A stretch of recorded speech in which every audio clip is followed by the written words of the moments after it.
esse caso, gente, o Ricardo, uma criancinha de 7 anos, que em maio desse ano perdeu a vida. Mais detalhes você acompanha ao vivo aqui, porque nós vamos acompanhar também a coletiva de imprensa da polícia, que vai trazer mais informações. E aí, o que a gente vai repercutir então agora aqui? O perigo de acusar uma pessoa sem prova. Olha só como a investigação da polícia é importante. Importante não, fundamental. Bora falar sobre esse assunto? Aqui no estúdio, olha só, eu recebo o especialista em segurança, o Rafael Pereira, e também a psicóloga Letícia Santana. Obrigada, boa tarde, sejam bem-vindos mais uma vez ao Fala Espírito Santo. Rafael, gostaria que você iniciasse comentando para a gente por que casos como esse que a gente viu do Hélio são tão recorrentes assim aqui no país que a gente vive. Olha, Roberto, infelizmente não é um caso isolado, como você colocou. Infelizmente, situações terríveis como essa, tanto da violência quanto a criança, quanto com a prática dessa vingança privada, né? Ela é uma constante em nossa sociedade, né? E deriva-se muito, talvez, do quantitativo de violência, do quanto de violência que se tem em nossa sociedade, né? Então, essa violência, quando ela não é reprimida, quando não há efetivamente uma contraprestação punitiva, isso vai gerando na sociedade um sentimento de revolta. Esse sentimento de revolta, muitas vezes não contido, acaba gerando esse tipo de situação terrível, que não deixa de ser, né? Impõe-se destacar aqui, crime também.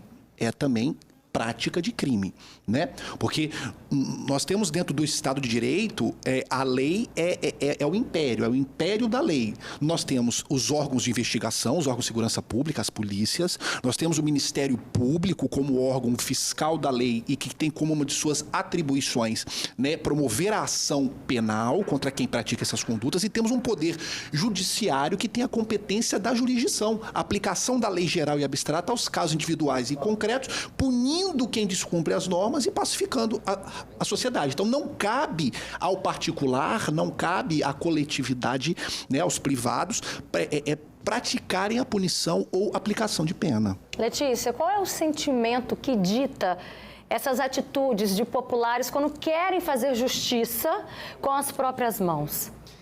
Eu observo que esse comportamento, ele é multifatorial, ele é alimentado por vários fatores. Então, a gente pode pensar, por exemplo, num fator comportamental.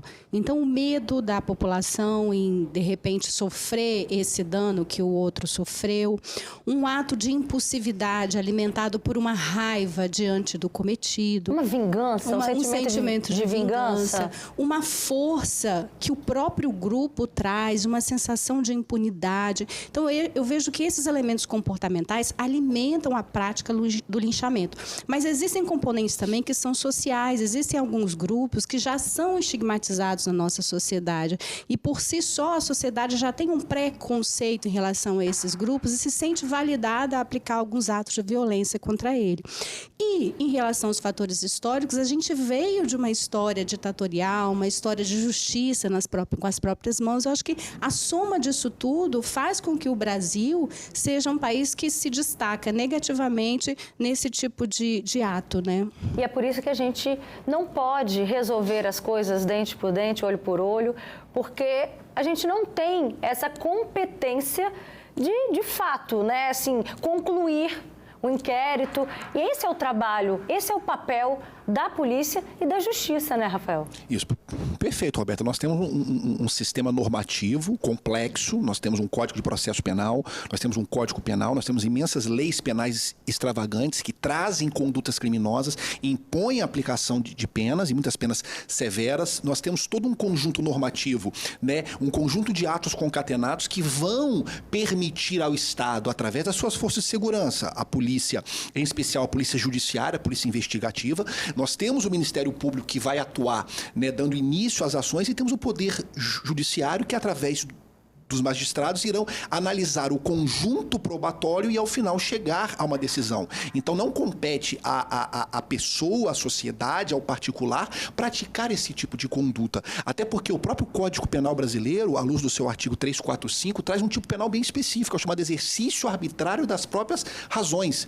E diz o Código, né, que é praticar justiça pelas próprias mãos, para satisfazer pretensão, e olha a inteligência da lei, que, embora legítima, salvo ser autorizado por lei. Então, no mínimo, você pratica esse tipo de crime. E esse crime, ele traz ainda dentro de sua pena uma detenção de 15 dias a 1 ano, ou multa, mas uma observação muito inteligente. Ele diz que aplica-se ainda a pena combinada à violência. Então, quem pratica esse tipo de conduta, a violência com as próprias mãos, a vingança privada, além do crime do 345, se ele causa dano ao patrimônio, responde pelo dano. Se ele causa lesão corporal, responde pela lesão. Se causa morte, responde pelo homicídio, com uma pena que pode chegar a 30 anos de reclusão. E esse sentimento de vingança pode acabar causando um crime maior do que o crime original, maior do que o crime original. E o importante, Roberta, é que quando você pratica a vingança privada, essa sensação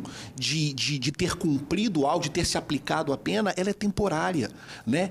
Ela é temporária. Somente o Estado está autorizado a praticar a violência legítima. Então, essa falsa sensação de vingança, ela depois, com certeza, ela será substituída por um outro sentimento muito negativo, né? Que pode levar até consequências muito danosas aos indivíduos e àquela coletividade. Vamos pensar aqui, Letícia, no caso que aconteceu com o Ricardo. Gente, é muito triste, né? A gente noticiar a morte de uma criancinha de 7 anos. É claro que isso comove, é claro que isso abala toda a comunidade, né? Os vizinhos, mas de uma hora para outra, uma casa foi incendiada. Vamos pensar na velocidade desse boato, né? Quais são as consequências de você levar uma informação que você não foi lá na fonte, você não apurou, você não é polícia?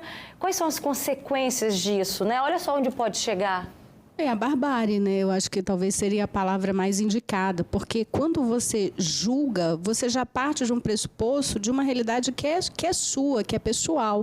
Então, quando o Rafael bem coloca assim, a importância da participação do Estado, é porque o Estado vai fazer uma análise das duas partes. Então, o julgamento ele já é por si só disfuncional, porque ele está carregado da minha impressão e do meu preconceito. E aí, quando esse julgamento ele vem alimentado e depois fomentado por uma conclusão de um ato de violência, não tem mais freio, não tem mais limites. E aí, quando a pessoa se vê envolvida com aquilo, vem o sentimento de culpa, muitas vezes, da própria consequência do ato. Então, você vê ali, né, o marceneiro, ele era inocente na história, então as pessoas que estavam diretamente ou indiretamente envolvidas com esse ato, talvez até na posição de observadoras, hoje carregam o sentimento de culpa da destruição do patrimônio de uma família.